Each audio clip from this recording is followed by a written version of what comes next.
네, 어제까지만 해도 11월이 맞나 싶을 정도로 날씨가 포근했는데요. 오후부터 기온이 뚝 떨어지면서 초겨울 날씨가 찾아온다는 소식이 있습니다. 이번 주 날씨 전망 공항진 YTN 재난자문위원과 함께 짚어보겠습니다.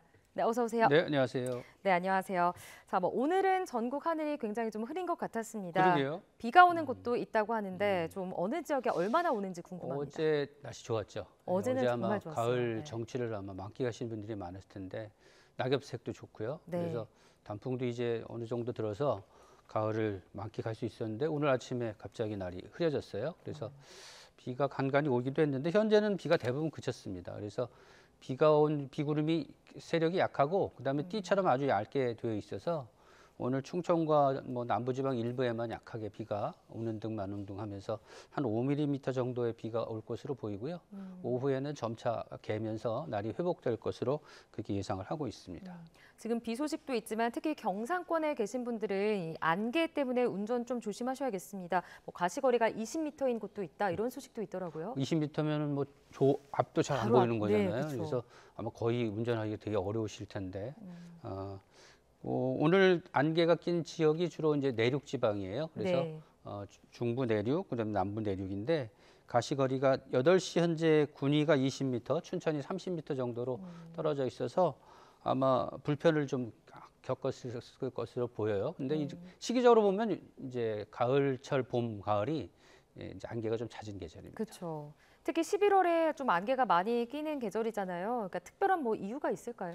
안개가 끼려면은 이제 안개라는 게 사실 이렇게 지면에 네. 닿아 있는 구름이라고 보시면 돼요. 네. 그러니까 이제 구름이 생기려면 어차피 포화가 돼야 되거든요. 그러니까 수증기가 좀 있어야 돼요. 수증기가 있고 기온을 이제 물을 담는 그릇이라고 생각하면은 기온이 높으면 물이 절반 정도 담겨 있다가 네. 밤에 이제 기온이 떨어지잖아요. 기온이 떨어지면 그릇이 작아지니까 수증기가 흘러 넘치는 현상, 포화되는 현상, 구름처럼 이렇게 응결되는 현상이 나타나거든요. 이게 이제 가을철에는 기온이 좀 떨어지니까 아무래도 수증기가 갖고 있는 양이 적은데 밤새 많은 열이 빠져나가면 바로 이렇게 포화가 되는 거거든요. 그래서 봄과 가을은 이렇게 일교차가 크고 맑은 날씨가 이어지면서 밤에는 열이 잘 빠져나가서 이렇게 안개가 자주 이어진다고 보시면 되겠습니다.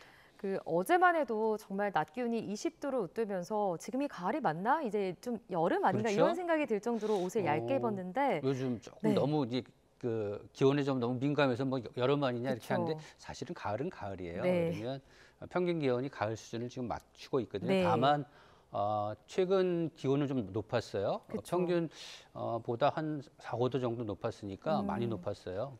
그래서 근데 이제 문제는 오늘까지 이렇게 높은 기온이 이어지다가 네. 점차 기온이 이제 떨어질 것으로 보이거든요. 그러니까 현재 서울 지방의 기온이 8시 기온이 16.6도였는데 예. 16.6도면 아주 평년보다 상당히 높은 기온인데 오늘 낮 최고 기온이 17도 예상되어 있어요. 네. 그러니까 거의 움직이지 않는다는 얘기죠. 기온이 거의 변화가 없다가 그러니까 저녁 무렵에는 오히려 기온이 떨어질 것으로 예상이 돼요. 네. 그래서 출근길하고 퇴근길하고 기온의 이 차이가 심할 것으로 보이고요. 퇴근길은 좀 쌀쌀할 것으로 예상이 됩니다. 그리고 오늘부터 이제 기온이 내려가기 시작하면 네. 내일부터 2, 3일 정도는 초겨울 같은 날씨가 이어질 것으로 예상이 되는데 서울 지방의 경우를 보면 내일 영상 5도 정도 떨어지고요. 네. 그다음에 모레는 4도 그리고 목요일에는 2도까지 내려갈 것으로 보여요. 그러니까 2도까지 내려가면 바람이 좀 불게 되면 체감 온도가 영하로 떨어질 수 있거든요. 그렇군요. 예, 네. 수요일 날 경기 내륙이나 강원 내륙, 양주나 아니면 저쪽 대관령이 특히 강원도 지방으로는 기온이 영하로 떨어질 것으로 예상이 되고요. 이렇게 기온이 급격하게 갑자기 내려가기 때문에 한파특보가 내려질 가능성도 있습니다. 그런데 지금 말씀하신 것처럼 이렇게 급변하는 이유 좀 어떻게 봐야 됩니까? 이게 이제 네. 좀 계절이 좀 늦게 시작하면서 네. 추위가 좀 늦게 찾아온다고 볼 수 있는데 아, 그런 반면에 또 찬 공기가 밀려오는 속도는 예전과 똑같거든요. 그러니까 말하자면 기온의 변화가 좀 심한 것이 이제 어찌 보면 새로운 트렌드가 됐다라고 보실 수가 있어요. 왜냐면 지난해의 경우도 올해와 비슷했어요. 지난해도 공교롭게도 한 11월 5일 정도까지는 기온이 상당히 높았다가 갑자기 추워졌잖아요. 갑자기 팍 떨어져서 11월 7일 정도는 이제 기온이 거의 영하권까지 내려갔거든요. 이런 현상, 그러니까 11월 초까지는 이렇게 기온이 높다가 11월 상순 중간 이후에 기온이 떨어지는 현상들이 예. 이제 몇 년간 계속 보이는데 이런 현상들이 앞으로도 계속 이어질 가능성이 높고요.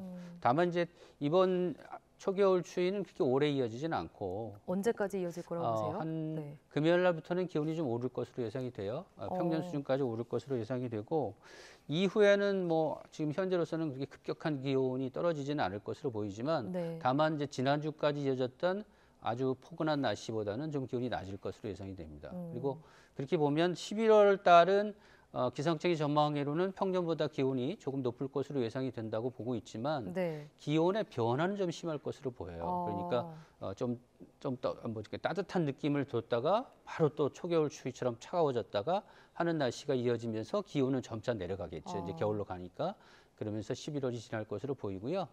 12월은 기상청의 전망으로 보면 좀 평년과 비슷하거나 기온이 낮을 것으로 예상이 된다라고 되어 있어서 좀 추울 것으로 보입니다. 그러니까 11월 달이 들어왔는데 뭐 초겨울 추위도 뭐 이 정도면 참을 수 있는 거 아니야? 뭐 이렇게 생각하실지 네. 모르지만 12월 달에 찾아오는 추위는 좀 성격이 달라요. 그러니까 찬 공기가 밀려오면 일반적으로 12월에 우리나라의 최저기온, 서울 지방의 최저기온이 10도 이하로 떨어지는 날이 상당히 많거든요. 네. 최근의 트렌드를 보면 12월, 1월, 2월 중에서 12월 기온이 좀 낮아요. 그래서 첫 추위가 좀 매섭게 오고 그다음에 12월 초까지는 좀 기온이 낮을 가능성이 높다라고 보시면 되겠습니다. 그 남은 가을 날씨도 좀 이렇게 기온 변화가 클 거라고 좀 말씀해 주셨는데 자 그렇다면 올해 첫눈은 언제 올까 이것도 좀 궁금하거든요. 첫눈 네. 예보 제대로 못하면 큰일 나잖아요. 근데 첫눈 사실 전망이 어렵습니다. 네. 전망이 어렵고요. 기온이 떨어져도 이게 이제 그러니까 눈이 내릴 수 있는 경계치가 있어요. 그래서 네. 이게 경계가 조금이라도 빗나가면 눈이 내리지 않고 비로 바뀌거든요.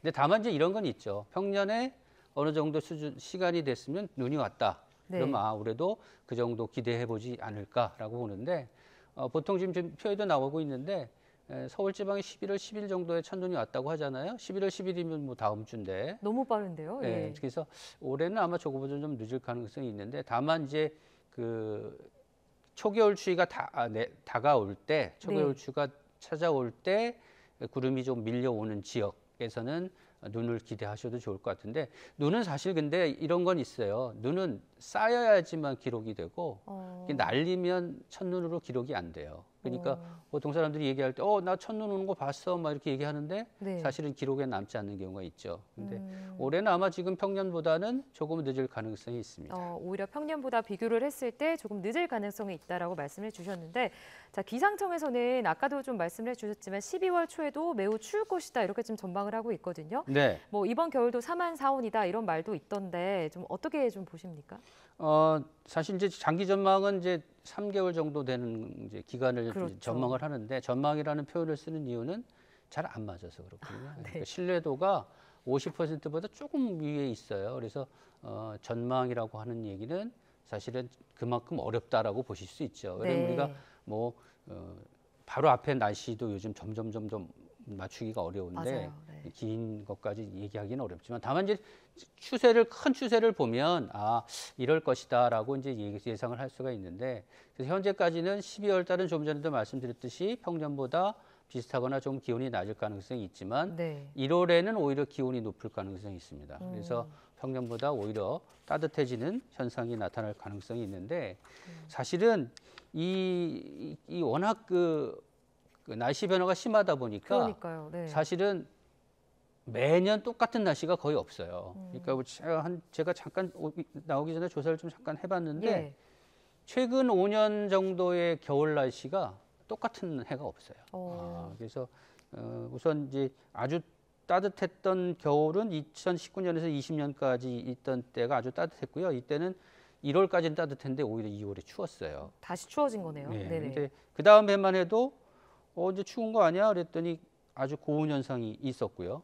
이렇게 이제 들쑥날쑥한 기온 경향이 계속 이어질 것으로 예상이 되거든요. 그러니까 지난해랑 올해랑 지난해가 이랬으니까 올해가 이럴 거다. 뭐 아니면 라니냐가 오니까 이렇다. 이렇게 단언하기는 좀 어렵습니다. 다만 이제 현재까지 나와 있는 상태는 12월은 평년과 비슷하거나 조금 낮고 그다음에 1월은 평년과 비슷하거나 조금 높다. 근데 조금 높다고 해서 뭐 따뜻한 날씨가 계속 이어지는 건 아니고요. 중간중간에 영하 10도 이하로 떨어지는 추위가 있을 것으로 보여요. 그러니까 한마디로 말씀드리면 이렇게 기온이 좀 널뛰는 날씨, 네. 기온의 변화가 극심한 날씨, 이런 날씨가 겨울철에도 이어질 가능성이 크다. 그렇게 볼 수가 있겠습니다. 작년을 생각해 보면 여름이 굉장히 길었던 걸로 기억을 하거든요. 근데 이번 여름도 유난히 여름이 길었던 걸로 기억을 합니다. 그러니까 좀 기후 열대화 현상이 계속 나타나고 있다 이렇게 해석을 할 수 있는데 기상청에서는 지금 이 현상을 좀 어떻게 보고 있고 앞으로의 좀 대책 어떻게 보고 계십니까? 좀 전에도 말씀드렸듯이 네. 이제 지구 기후가 네. 이제 예전의 기후가 아니죠. 그렇죠. 그러니까 지금 바뀌어가지고 어찌 보면 이제 뉴 노멀이라 해서 네. 새로운 어떤 평균 시점을 찾아가는 과정이라고 보시면 될 것 같아요. 특히 2020년 이후에 이 날씨 변화가 심해졌거든요. 네. 그래서 앞으로를 내다보는 게 점점 더 어려워졌는데 분명한 것은 현재 우리가 지구촌에서 내뿜고 있는 온실가스가 줄질 않고 있어요. 그래서 네. 이걸로 인해서 앞으로 계속 따뜻해질 것으로 전망이 되고 있잖아요. 네. 그래서 이렇게 전망이 되면 뭐 사과 산지가 올라간다든지 아니면 뭐 그러니까요. 남쪽에 내려오고, 있던 네. 고기들이 동해에서 나타난다든지 이런 네. 변화들이 나타나지 않습니까? 그래서 이제 기상청은 기후 변화 상황 지도라는 거를 만들었어요. 그래서 이게 이제 우리가 기상청 그 홈페이지에 들어가면 볼 수가 있는데 2100년까지 기후 변화에 어떻게 변화할지를 동네별로 확인할 수가 있습니다. 동네별로 확인해서 뭐 기온은 어떻게 되고 뭐 강수량 어떻게 변하고 네. 이런 변화를 찾아볼 수가 있거든요. 그러니까 예상 시나리오별로 이런 것들을 만들었기 때문에 이제는 더워지니까 그만큼 대응할 수 있는 시대가 돼야 된다. 네. 대응하려면 그렇게 나타나는 지도를 좀 보시고 자기 동네가 어떻게 변할지 좀 찾아보시는 게 좋을 것 같아요. 알겠습니다.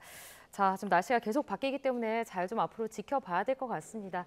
네, 지금까지 공항진 YTN 재난자문위원과 함께 날씨 전망까지 짚어봤습니다. 오늘 말씀 고맙습니다. 네, 감사합니다.